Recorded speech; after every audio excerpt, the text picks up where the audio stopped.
We all know the show as Mission Hill, but originally it lived for about 2 years before you ever saw it as the Downtowners, which was a title that we all liked better than Mission Hill, and it had kind of a weird vibe, like a weird Rat Pack era feel to it that we liked.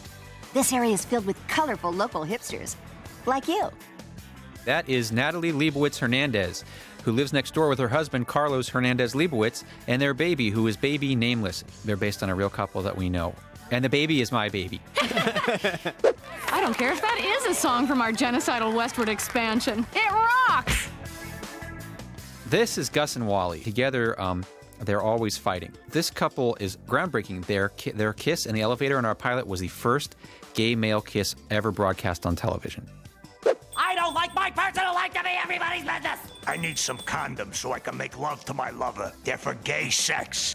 Tell us about that girl. That's one of my favorite designs. He's a sort of street hipster. There's a whole group of people who are designed as... You own all those items of clothing, don't you? I do not have the coat anymore.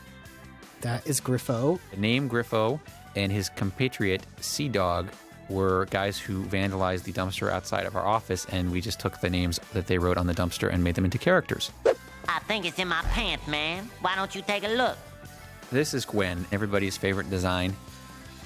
Andy's on-again, off-again girlfriend and co-worker. Gwen has a much differently shaped head than almost everyone else in this universe. It's more like a Betty Boop kind of head. Yes, she was someone who everyone found difficult to draw. Played by voice of Jane Whelan from the Go-Go's, who was the bassist for the Go-Go's, and you'll see a Go-Go's poster there in her apartment. Oh, sorry. I just made plans to have last-minute sex with somebody else. Obviously, this is Toby and George. Design for Toby came from a character that John Candy did on SCTV back in the early 80s. I want to say that there was a lot of resistance to that drawing, that Toby looking like that, but I'm glad we held our ground. Really? Resistance on whose People part? didn't like it. They're like, what's that? It looks like a big fat lady, blah, blah, blah, blah, blah, I recall. And we were like, no, this is you're going to love it. Trust me. Andy, you did it. Yeah, I can't believe it. Yeah, you're the best. Hey, what happened to your hair? I don't know where George came from. It just seems like he's a real typical kind of guy. We knew a lot of guys like that. He seems like the kind of guy you'd be hanging out with.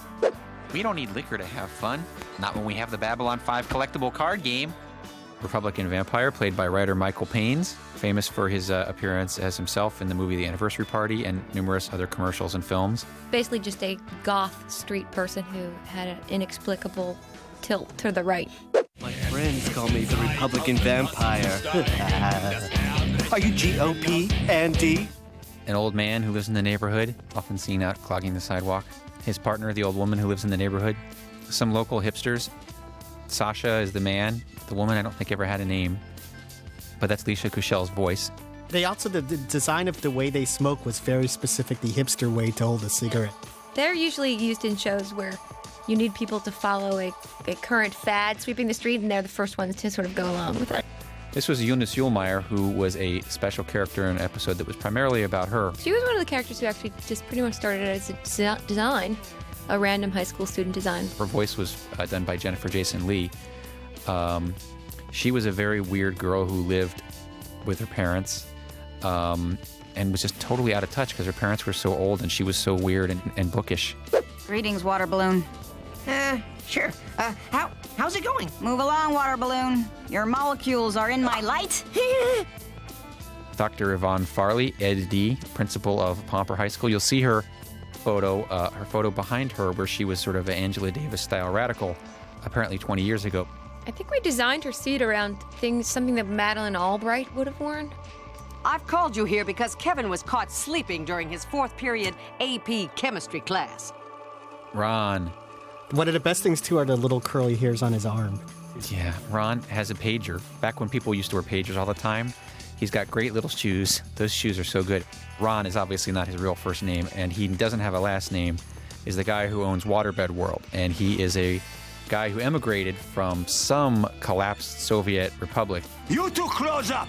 I gotta go. I'm feeling so damn sexy right now. We ended up having to change the name of the show to Mission Hill, which we all liked, and now we've all come to be used to.